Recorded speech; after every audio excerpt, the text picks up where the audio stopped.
Listo. Hola, buenas tardes. Listo, entonces, voy con pantalla.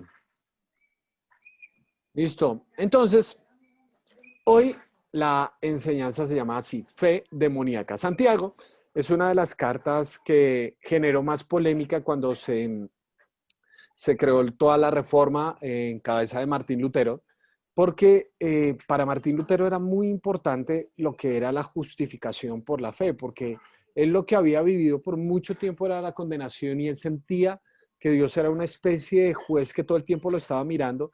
Hay testimonios históricos que dicen que Martín Lutero en algún momento se confesaba hasta 5 o más veces en el día que pecaba, no, pequé con mi pensamiento, hice esto, tal cosa. Entonces no quería que Dios lo enviara al infierno o algo por el estilo. Entonces él todo el tiempo quería estar bien y todo el tiempo se laceraba, decía que no comía, no, de la angustia tan tenaz de la imagen que él tenía de Dios. Entonces, cuando abre la carta a los romanos y se da cuenta que toda esta era una estructura de pensamiento que se había compartido en la iglesia tradicional, de un Dios juez, castigador, que exige el sufrimiento de la gente, él dice que las puertas del paraíso se le abrieron cuando se enteró que Dios nos perdona por su gracia y que podemos ser justificados por confiar en eso.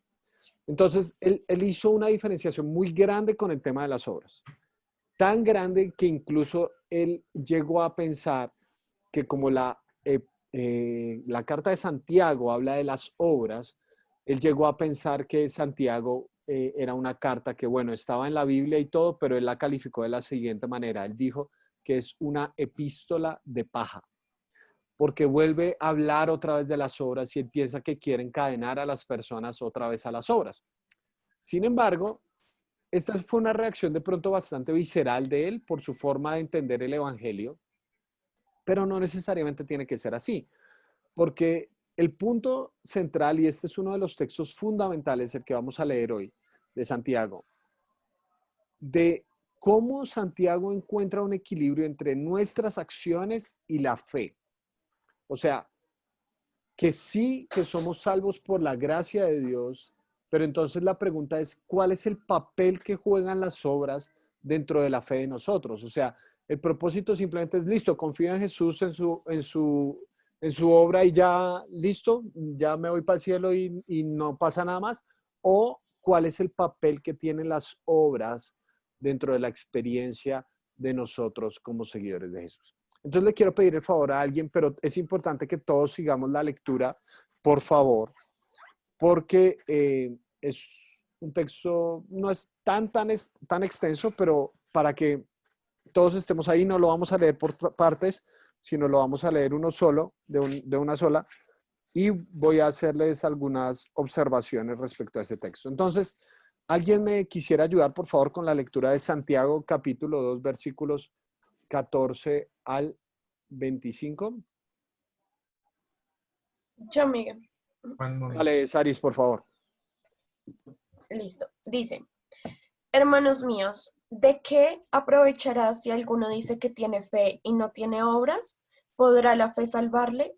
Y si un hermano o una hermana están desnudos y tienen necesidad del mantenimiento de cada día, y alguno de vosotros les dice, id en paz, calentados y saciados, pero no les dais las cosas que son necesarias para el cuerpo, ¿de qué aprovecha? Así también la fe, si no tiene obras, es muerta en sí misma. Pero alguno dirá, tú tienes fe y yo tengo obras. Muéstrame tu fe sin obras, sin tus obras, y yo te mostraré mi fe por mis obras. Tú crees que Dios es uno, bien haces. También los demonios creen y tiemblan. Mas ¿quieres saber, hombre vano, que la fe sin obras es muerta? ¿No fue justificado por las obras Abraham, nuestro padre, cuando ofreció a su hijo Isaac sobre el altar? ¿No ves que la fe actuó juntamente con sus obras y que la fe se perfeccionó por las obras? Y se cumplió la escritura que dice, Abraham creyó a Dios y le fue contado por justicia y fue llamado amigo de Dios. Vosotros veis, pues, que el hombre es justificado por las obras y no solamente por la fe. Asimismo, también Rahab, la ramera, no fue justificada por obras cuando recibió a los mensajeros y los envió por otro camino. Y, Bueno, creo que es y hasta el puse el 26. 25 hasta el 26, sí. Porque Gracias. como el cuerpo sin espíritu está muerto, así también la fe sin obras está muerta. Muy bien. Una cosa muy importante, gracias Aris, es que uno de los elementos que nosotros pensamos cuando hablamos de las obras es que normalmente tiene que ver con la cantidad de cosas que no hacemos. Y quizás de pronto este era el problema de Lutero, que él pensaba que el énfasis principal de los mandamientos, de las reglas que se presentan dentro de una u otra manera dentro de la Biblia, tienen que ver enfáticamente con todo lo que no debemos hacer. Entonces pensamos principalmente en todas las cosas malas que hemos hecho. Entonces pensamos, no, debo dejar de. Y ese es un énfasis muy importante cuando pensamos en el tema de las obras y en el contexto religioso. Cuando ustedes le dicen a alguno de sus amigos, no, yo soy cristiano, entonces la primera pregunta que hacen es, ¿qué le prohíben en esa iglesia? Porque pensamos que las obras principalmente tienen que ver con la abstención, es decir, las cosas que dejamos de hacer. Pero Santiago nos está mostrando que las obras no solamente tienen que ver con lo que te abstienes, o no principalmente tienen que ver con lo que te abstienes, sino con lo que haces. Es decir, si un hermano está en necesidad y necesita un pan para comer, y tú le dices, voy a orar por ti, y te vas, en lugar de darle un pan, de nada sirve, de nada sirve. Si pudiendo ayudar a tu hermano que está en necesidad, simplemente te quedas con la religiosidad, no estás haciendo nada. Y eso es muy importante porque este es un concepto fundamental, ver las obras no desde el punto de vista negativo, sino desde el punto de vista positivo. No solamente la fe se trata de todo lo que te tienes que abstener, de hecho esa no es la esencia de las cosas, sino de todo lo que puedes vivir. ¿Por qué razón? Porque cuando sabes a qué decir sí, sabes a qué decir no. Normalmente vivimos con la negación de las cosas, todo lo que yo no puedo hacer. Y entonces es ese problema, que nos enfocamos tanto en lo que no podemos hacer que nuestra mente se enfoca solamente en eso. Ay, no puedo, no puedo, no puedo, no puedo, no puedo. Vamos a hacer un experimento. Por favor, en este momento no vayan a pensar en elefantes rosados. No piensen, no estén pensando, por favor, no estén pensando en elefantes rosados. ¿Listo? La gran mayoría de ustedes en este momento, así no existan, están pensando en elefantes rosados. ¿Listo? Los elefantes rosados no existen y les dije, no piensen en eso, pero su mente se dirigió a eso. ¿Por qué razón? Porque nos enfocamos más en el no, en todo, no puedo pensar en elefantes rosados, no puedo pensar en eso, no puedo pensar en eso y ¡pum! Estás pensando en eso, ¿sí? Pasa, por ejemplo, con el perdón. Hay mucha gente que piensa que perdonar es olvidar. Eso no es verdad. Eso no es verdad, porque a los seres humanos se nos olvidan las cosas, pero nosotros no olvidamos por voluntad. Entonces, la gente en los contextos religiosos les han dicho, perdonar es olvidar, y como nos acordamos de cosas, entonces nos sentimos mal de sentirnos mal. Pero eso no es verdad. Perdonar no es olvidar, sino recordar sin dolor. ¿Por qué? Porque tan pronto dices, no me voy a acordar de esto, ahí te acordaste de eso. No me voy a acordar de Andrés, ahí te acordaste de Andrés. ¿Me explico con lo que estoy diciendo? Entonces, enfocamos tanto la negatividad en el sentido de todo lo que nos debemos abstener, pero Santiago está diciendo que las obras son un sí. Cuando tú estás invirtiendo tu vida en aquello que vale la pena, no vas a tener tiempo para desperdiciarla en aquello que no vale la pena. Cuando estás tomando tu tiempo, tu esfuerzo, cuando estás tomando el enfoque, tu energía vital en las cosas que valen la pena, ya no vas a desperdiciar tu tiempo en un montón de cosas que simplemente lo que hacen es tirar tu vida a la basura. Parte del enfoque de las obras es que traigamos a este mundo las cosas que Dios soñó desde un principio, que hay tanto pecado, hay tanta maldad, y no simplemente se trata de la abstención de las cosas. Vivimos en un entorno donde todo el tiempo se critica lo malo, pero no se propone nada bueno. Y Santiago quiere, listo, es el hambre, no solamente te quedes criticando el hambre, orando por el hambre, sino suple la necesidad de aquel que está hambriento. No solamente ores por los que no tienen alimento, sino dale comida al que no tiene pan. Eso es lo esencial de cómo vivimos las obras. Y después de eso, Santiago dice, bueno, está bien, si estamos hablando de ese tema, gracias, hijo. Si estamos hablando de ese tema, entonces la gente está como discutiendo con alguien y dice, bueno, está bien, ¿sabes qué? Hay muchas personas que creen, dicen creer, pero no tienen obras. Y de hecho, Santiago lo pone en un nivel más. Y dice, incluso los demonios, por eso fe demoníaca, incluso los demonios creen. O sea, saben, tienen la noción de que hay un Dios. Tienen la noción de la existencia de un ser superior. Perfecto. Pero eso no sirve de nada.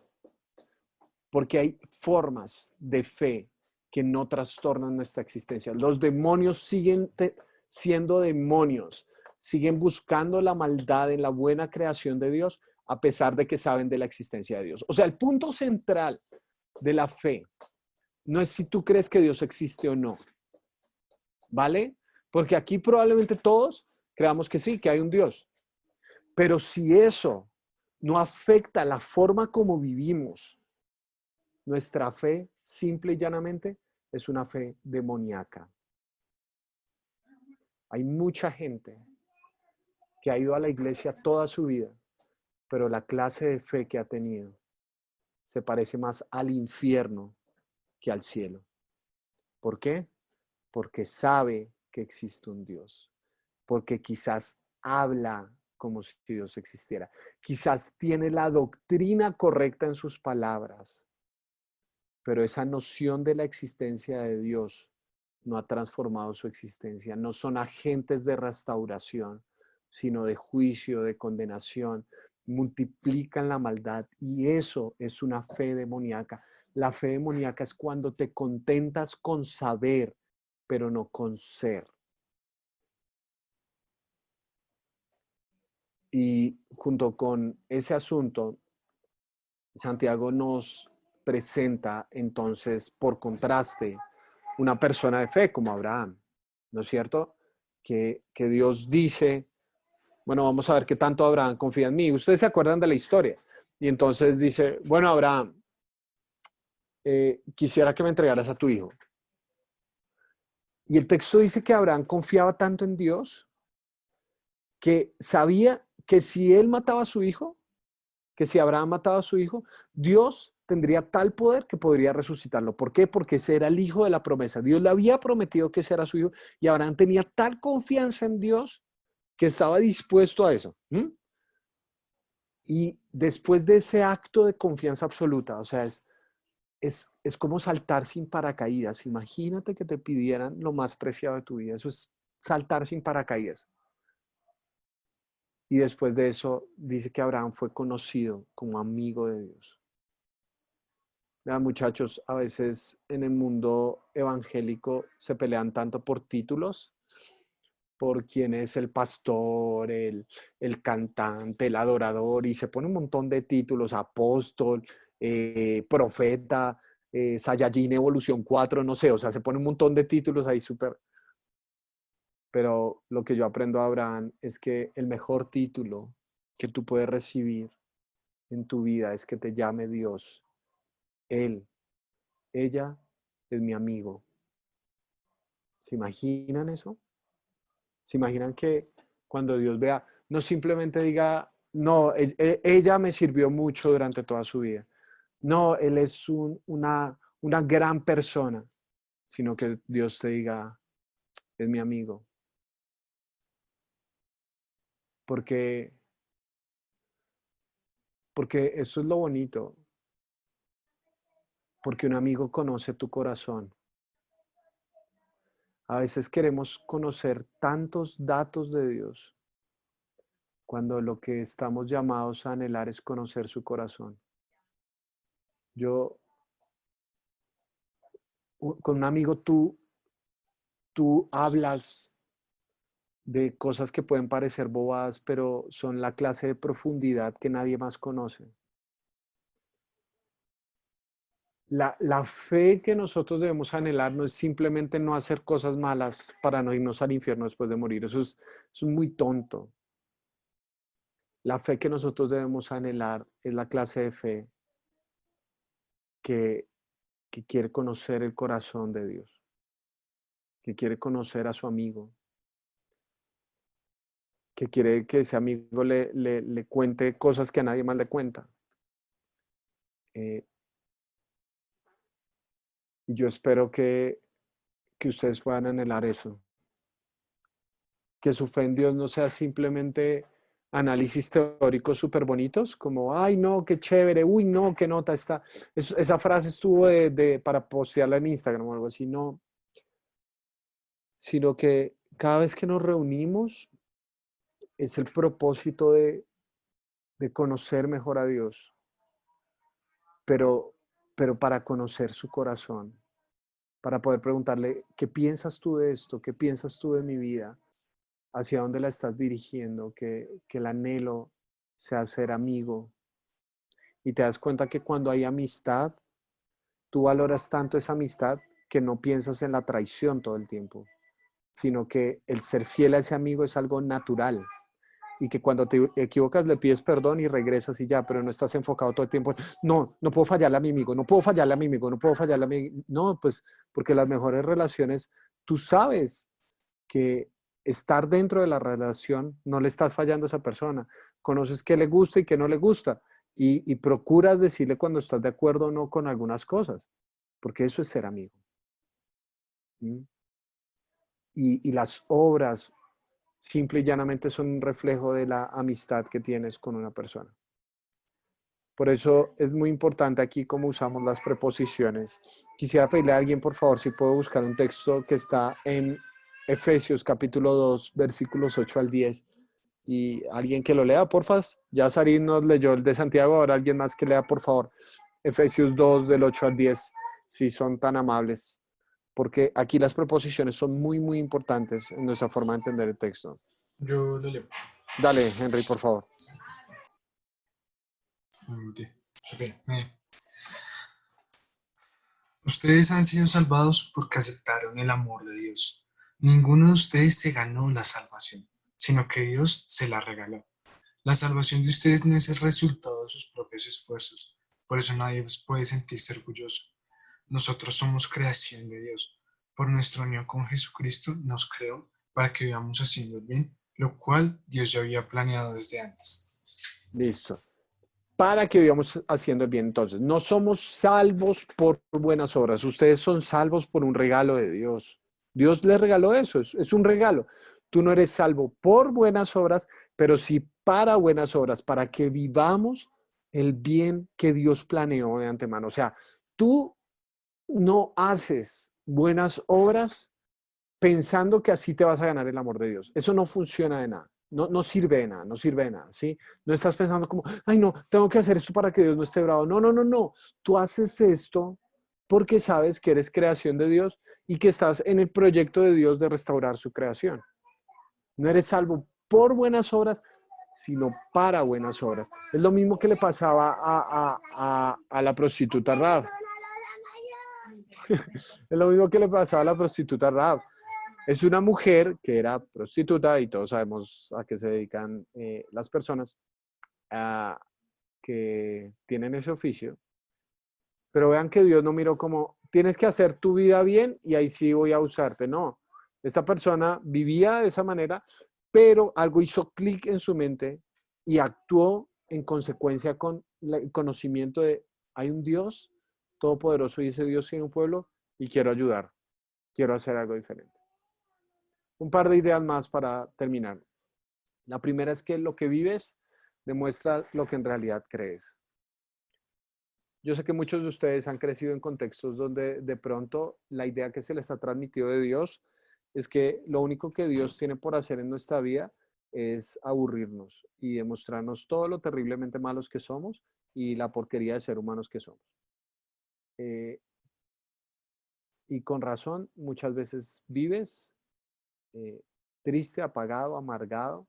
Con razón, cuando escuchas de cristianismo, lo único que puedes sentir es rencor y rabia frente a eso, porque lo único que tú crees es que lo mejor que tiene por hacer el Dios del universo es mirar cuáles son nuestros pecados.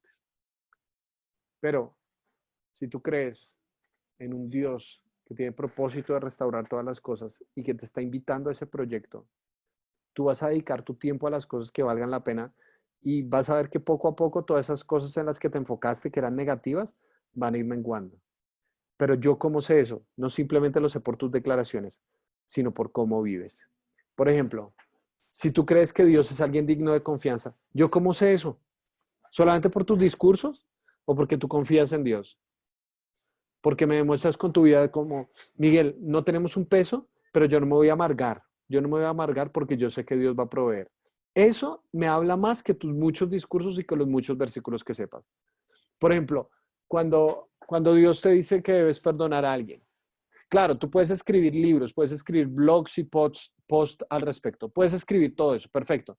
Pero lo que me demuestra, si en realidad crees que el perdón es la fórmula de Dios para hacer de tu vida algo diferente, para liberarte del rencor y de la rabia, es cuando perdonas a alguien. Porque lo que vives demuestra lo que en realidad crees.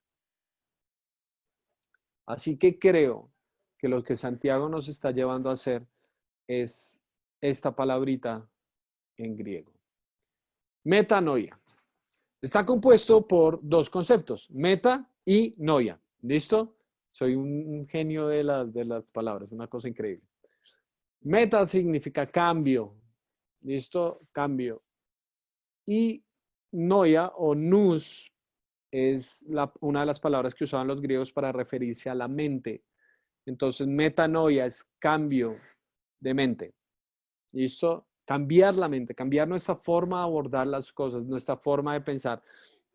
No sé si les ha pasado, pero muchas veces cuando uno acude a pedirle consejo a alguien, la situación sigue siendo la misma. ¿Sí? Te peleaste con tu amigo, te peleaste con tu papá, ahí sigue estando el problema. Y uno está como metido, enfrascado en esa situación, como trabado, se siente como una especie de arenas movedizas donde uno dice, no sé cómo salir de esto. Y a veces lo que uno necesita, y los buenos consejeros hacen eso, es alguien que te brinde otra mirada, otra perspectiva, te diga, oye, ¿qué tal si lo miras desde este punto de vista? La situación sigue siendo la misma, las circunstancias siguen siendo las mismas, sigues peleado con tu amigo o con tu papá, pero alguien te dio otros ojos para ver la situación, te dio otros lentes para asumir esas circunstancias y eso, ¡puf! Como que abrió las cosas, abrió las cosas. ¿Saben cómo traducen la gran mayoría de versiones este concepto metanoia? Es una palabra que estoy seguro que no se esperaban. Significa arrepentimiento. Arrepentimiento. Porque normalmente pensamos el arrepentimiento solamente desde el punto de vista moral. La embarré, tengo que pedir perdón. Pero ¿qué tal que el arrepentimiento en el fondo sea una metanoia? Un cambio de mente. Porque lo que estás haciendo es decir, esta forma como estoy viviendo mi vida no está funcionando, entonces necesito otra perspectiva, necesito una mirada diferente para dejar de vivir así.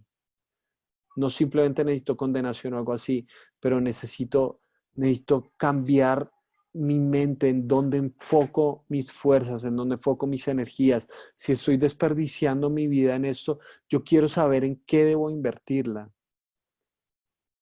Ese es el poder del arrepentimiento.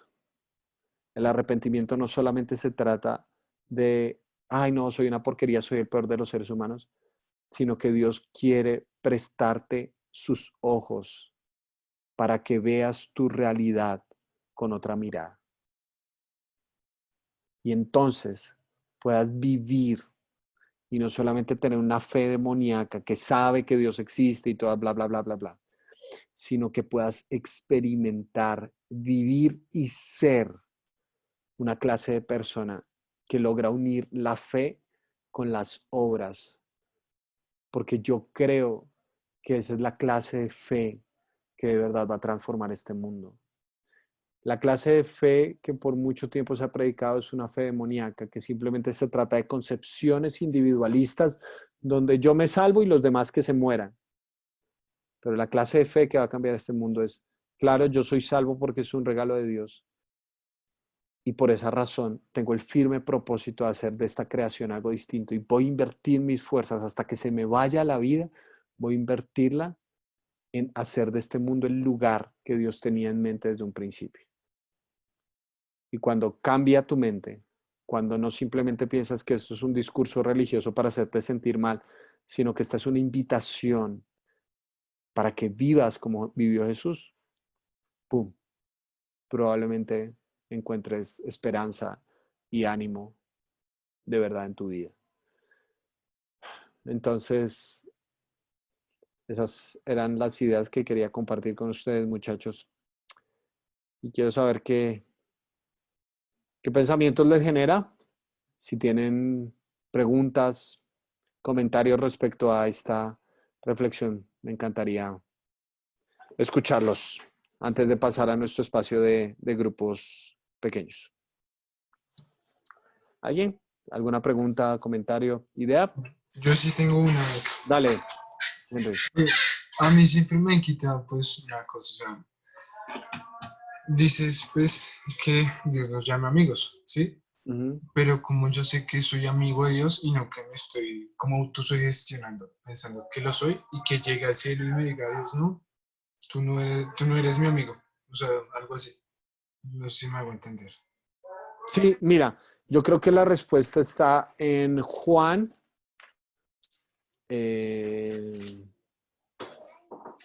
Ya te digo cuál.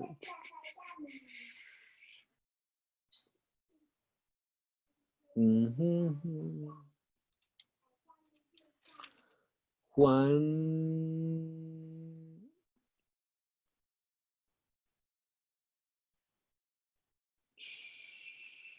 Juan, espérate, 13, creo. Espérate un momentico.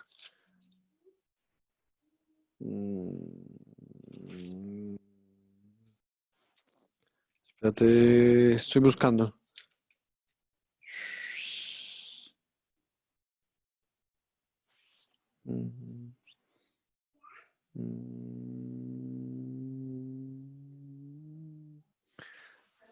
En el último discurso de Jesús, espérate.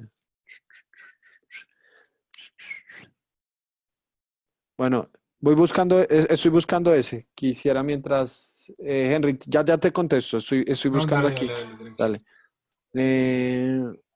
Dale. Ya. Listo, mira, está en Juan 15, versículo 9 en adelante, dice así. Así está hablando Jesús, así como el Padre me ha amado a mí, también yo los he amado a ustedes. Permanezcan en mi amor. ¿Listo? Si obedecen mis mandamientos, permanecerán en mi amor. Así como yo he obedecido los mandamientos de mi Padre y permanezco en su amor. Les he dicho estas cosas para que tengan mi alegría y así su alegría sea completa. Y este es mi mandamiento, que se amen los unos a los otros como yo los he amado. Nadie tiene amor más grande que el dar la vida por sus amigos. Ustedes son mis amigos si hacen lo que yo les mando. Ya no los llamo siervos, porque el siervo no está al tanto de lo que hace su amo. Yo les he llamado amigos, porque todo lo que a mi padre le oí decir, se lo he dado a conocer a ustedes. Entonces, yo creo que ahí está la respuesta. ¿Cómo sabemos que somos amigos? Si hacemos lo que él manda. Otra vez no se trata simplemente de temas de moralidad, de todas las cosas que hago o no hago, sino que yo creo que se trata de conocer su corazón. Y el lenguaje de la obediencia principalmente es el amor. Cuando tú amas a alguien, tú obedeces ciertas reglas de juego. Si de nada sirve que yo diga, no, yo amo a mi esposo y todo eso y le soy infiel todos los días, pero con mucho cariño. No, eso no tiene sentido, ¿me entiendes? No tiene sentido, porque si tú amas a alguien, tú obedeces ciertas reglas de juego. Yo no te puedo decir, no, a Henry yo lo amo con todo mi corazón, me gusta cascarlo todos los días y hablar mal de él. No, parce, eso no tiene sentido. O sea, uno cumple ciertas reglas de juego como una forma de conservar y valorar la relación. Entonces, desde ese punto de vista, yo creo, Jesús dice, si me aman con todo su corazón, no simplemente se trata de cantarme canciones bonitas o algo así, sino que están tan profundamente interesados en esta relación que quieren estar más cerca mío, ¿vale? Y la forma como Jesús nos dice, bueno, entonces acérquense a mí viviendo como yo viví, amando como yo amé.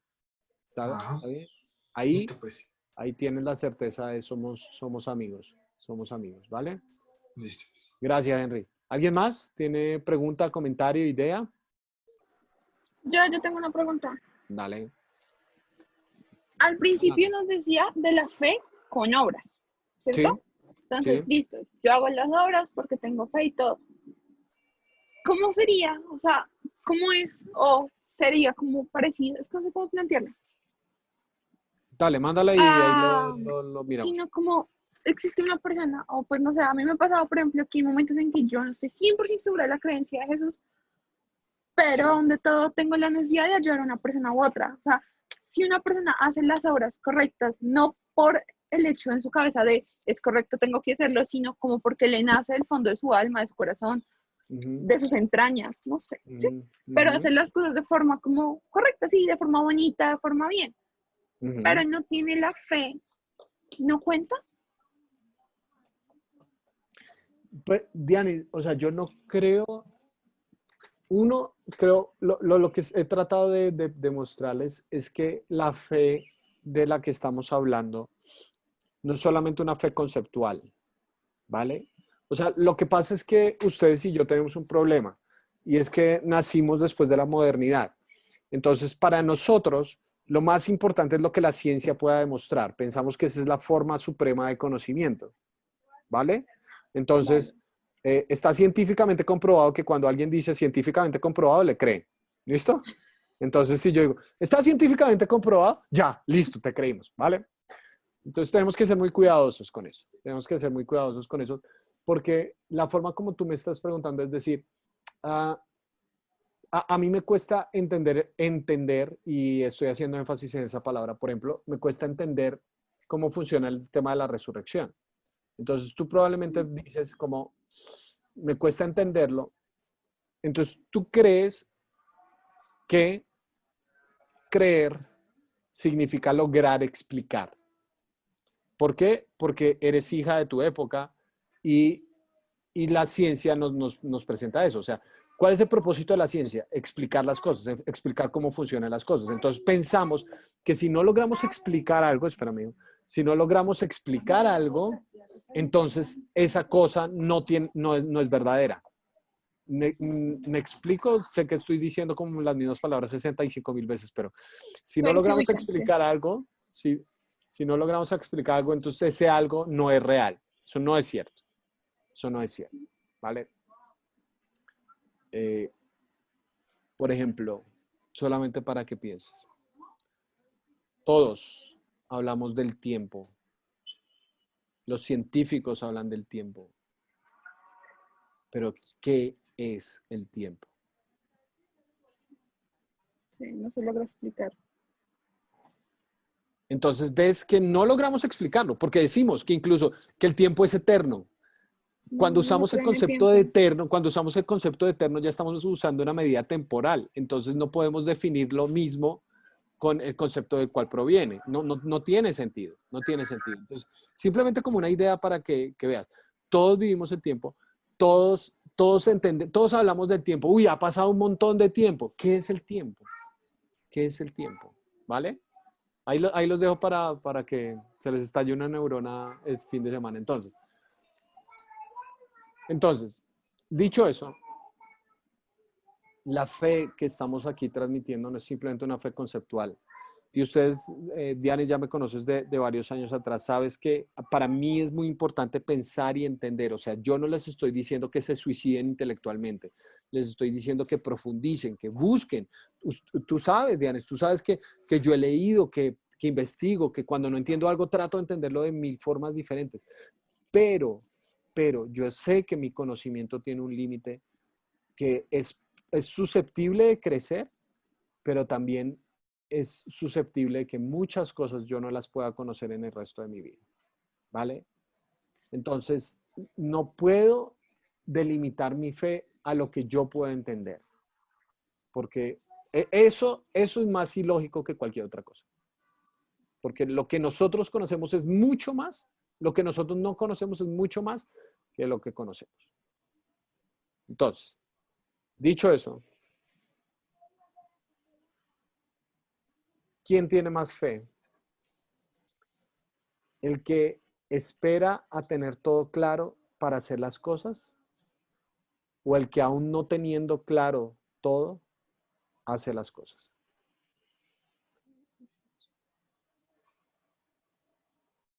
Porque mira qué es lo que pasa. Que muchos en su fe dicen, hasta que no entienda todo, no hago las cosas. Entonces tú no estás teniendo fe. Tú simplemente estás viviendo de acuerdo a las cosas que puedes explicar. Si para hacer algo necesitas explicación, tú no estás pidiendo fe. Tú simplemente estás esperando una explicación. Entonces yo creo que tiene más fe, por ejemplo, ¿por qué ayudar a los pobres? ¿Por qué? Porque es bueno. ¿Por qué lo deberíamos hacer? Hay un montón de creencias que sostienen que eso no tiene sentido. Pero algo dentro de nosotros dice, no, sí, yo debo ayudar a los más necesitados. De hecho, eso va en contra del tema de la evolución, porque la evolución habla de la supervivencia del más fuerte. Pero nosotros somos la única especie en esta tierra que lo que quiere hacer es ayudar al más débil. Eso no tiene sentido, ¿sí me entiende? O sea, deberíamos, si seguimos el tema de la evolución y una sociedad darwinista, pues decíamos, pues matémoslos, ¿sí o no? O sea, la limpieza social son los más débiles para que nos arrastren para abajo. No, matémoslos. Pero no, algo dentro de ti te dice, protejámoslo. ¿Ves? Entonces, yo creo que es más un acto de fe, decir, así yo no entienda plenamente esto, voy a vivirlo. Es de la misma manera que tú tienes mañas, yo tengo mañas, y a medida que vayas envejeciendo vas a tener más mañas. Si alguien te ama, así sean mañas irracionales, que no me gusta que el huevo quede sobre el arroz, sino al lado del arroz. Qué estupidez tan grande. Pero si alguien te ama, así tú no tengas esa explicación, te va a servir el huevito al lado del arroz y no encima del arroz porque no te gusta. Así yo no lo entiendo, así no lo puedo explicar, así tú no lo entiendas y no lo puedes explicar, pero es un acto de amor por ti. ¿Tiene sentido? ¿O Sí, sí, sí, no? sí. ¿Sí? Ok. Sí. Bueno, listo. Vale. Bueno, Diane, Gracias, chévere. Miguel. ¿Alguien más? Yo también tengo una pregunta. Es Dale, que Sergio. en un versículo que su merced nos mostró, Sí. dice que pues que Dios nos salvó, pues bueno, para vivir como Jesús. Bueno, sí. Lo que yo no entiendo, pues de pronto es como una pregunta muy anticuada, pero no entiendo de qué fuimos salvados. Sí. Bueno, hay varias formas, como lo dice. La principal de esas es que fuimos rescatados de la vana manera de vivir. Es decir, que nos dirigíamos en una dirección absolutamente opuesta a la voluntad de Dios.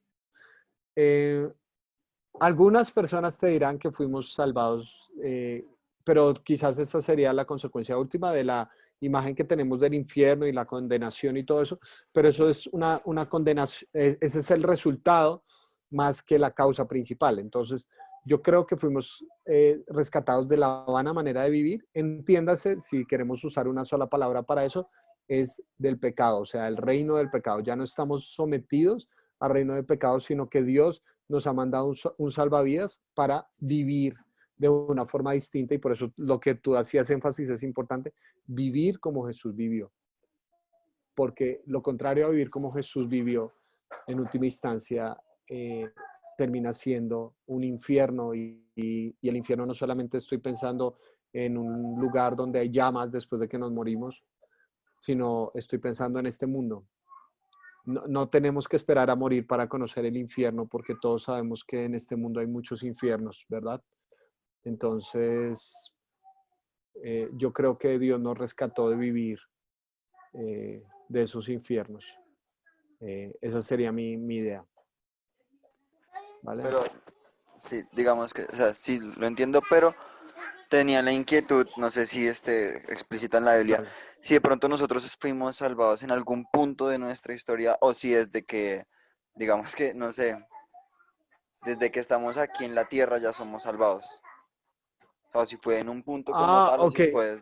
listo. Me estás preguntando entonces ya como si todos los seres humanos somos salvados o cada uno en algún momento como que elige, digamos, este camino o algo así. Pues sí, era como más sobre la historia de la humanidad, pero sí. Bueno, pues precisamente la Biblia por eso dice que Jesús, o sea, el punto de la historia es Jesús, el punto de la historia es cuando Jesús murió y resucitó, así dice que fuimos salvados. Ahora, posteriormente la cuestión es, quienes confíen en eso que hizo Jesús, quienes crean en eso, son salvados. Entonces, eh, claro, hay un punto en la historia que es esto que te estoy mencionando de la muerte y resurrección de Jesús, y el punto de nuestra historia es cuando nosotros creemos en eso que hizo Jesús. ¿Tiene sentido? El punto históricamente de la humanidad es la muerte y resurrección de Jesús, y el punto personal de cada una de nuestras historias es cuando creemos en eso que hizo Jesús. ¿Sí? Espérate que estamos muteado. Estás muteado. Sí. Listo. Entonces, las personas que vivieron antes de Jesús Sí. no fueron salvadas o fueron salvadas de otra manera. Creo que, bueno, esa es una discusión bastante amplia, pero Hebreos 11 dice que es... Hebreos 12 dice que es que confiaron en la promesa, es decir, en Jesús. ¿Y cómo sabían que confiaban en la promesa? Porque estaban dentro del pacto del pueblo de Dios. ¿Tiene sentido? Sí, vale, sí. Dale. Nata Muchas gracias. dale. Nata pregunta si eso no tiene que ver con el concepto del cordero. Sí, en parte por eso Jesús es el cordero y el cordero de Pascua, porque ustedes recuerdan cuando en Egipto se salvaba a las personas porque pusieran la sangre en los dinteles, la sangre del cordero pascual en los dinteles para ser protegidos de la muerte. Es esa misma idea. Gracias, Natalia, porque eso sí es importante mostrar. Bueno, muy bien, chicos. Entonces, vamos a tomar unos minuticos ahí en los grupos pequeños para orar, compartir, pensar cómo podemos ir aplicando esto más a nuestras vidas. Entonces, ahí les estoy mandando la invitación de la sección de grupos. Denle clic y quien quiera que quede anfitrión, por favor, no se salga sin dejar a otra persona anfitrión para que no se cierren las sesiones. ¿Listo? Entonces, ahí van las sesiones. Listo, muchachos. Me alegró verlos a todos. Cuídense, vayan.